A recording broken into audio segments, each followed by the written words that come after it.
വിവിധ ആവശ്യങ്ങൾ ഉന്നയിച്ച് Vadakara coconut farmers producer company ജനകീയ സംരക്ഷണ സമിതി തോടന്നൂരിൽ വിശദീകരണ പൊതുയോഗം നടത്തി.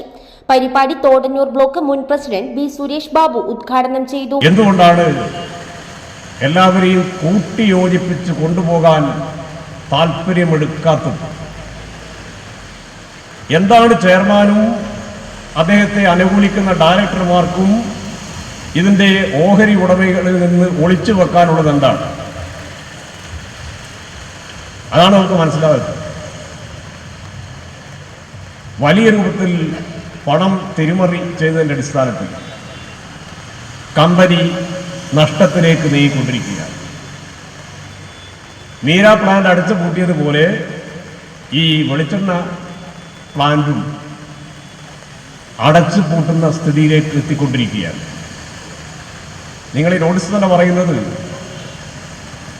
പ്രതിമാസം 3.5 ലക്ഷം രൂപയുടെ വെളിച്ചെണ്ണ വിറ്റ സ്ഥാനത്ത് ഇന്ന് അതിൻ്റെ ഒരു 10% പോലും 30,000 രൂപയുടെ വെളിച്ചെണ്ണ പോലും വിൽക്കുന്നില്ല.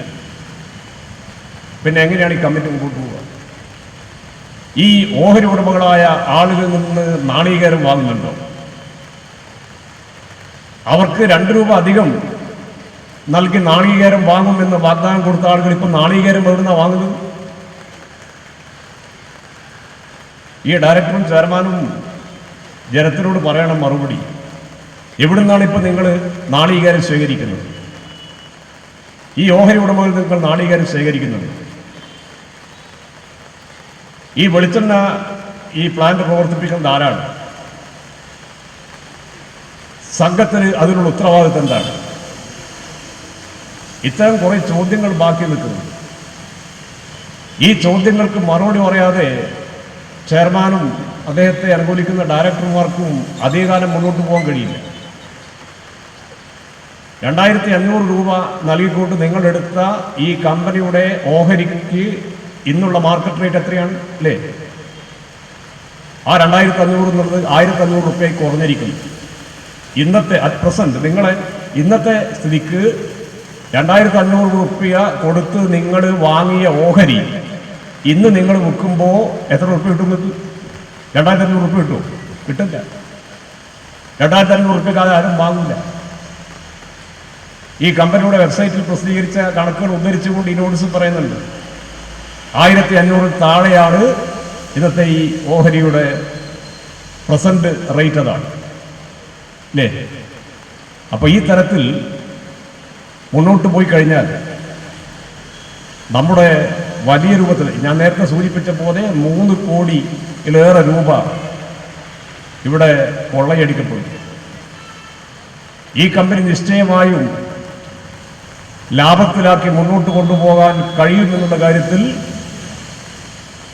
ഇതിൻ്റെ നേതൃത്വ നിരയിൽ പ്രവർത്തിച്ചിരുന്ന പഴയ ഡയറക്ടർമാരായ സോമൻ മാഷ് ഉൾപ്പെടെയുള്ള ആളുകൾക്ക് ഉത്തമ ബോധ്യമുണ്ട്. ഇത് മുമ്പോട്ട് പോകാൻ കഴിയും. അത്ര മികച്ച ബ്രാൻഡായി ഈ വെളിച്ചെണ്ണ സ്വീകരിക്കപ്പെട്ടിട്ടുണ്ട്.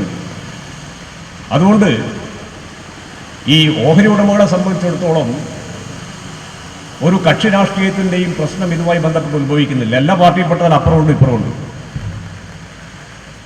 അതുകൊണ്ട് തന്നെ ഒരു കക്ഷി രാഷ്ട്രീയ പ്രശ്നമായിട്ടൊന്നും ഇതിനെ കൊണ്ടുപോകാൻ പറ്റില്ല. മറിച്ച് ഓഹരി ഉടമകളുടെ താല്പര്യം എന്താണ്? ആ താല്പര്യം സംരക്ഷിക്കുന്നത് ആരാണ്?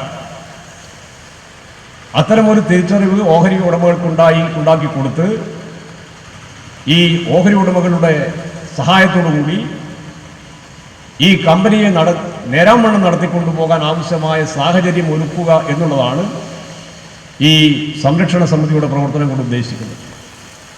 അത്തരമൊരു പ്രവർത്തനത്തിൽ നേരത്തെ ഇവിടെ സൂചിപ്പിച്ച പോലെ കർഷകന്മാർ മാത്രമല്ല, എല്ലാ ജനാധിപത്യ വിശ്വാസികളും അത്തരം പ്രവർത്തനങ്ങൾക്ക് പരിപൂർണമായ പിന്തുണ നൽകണം.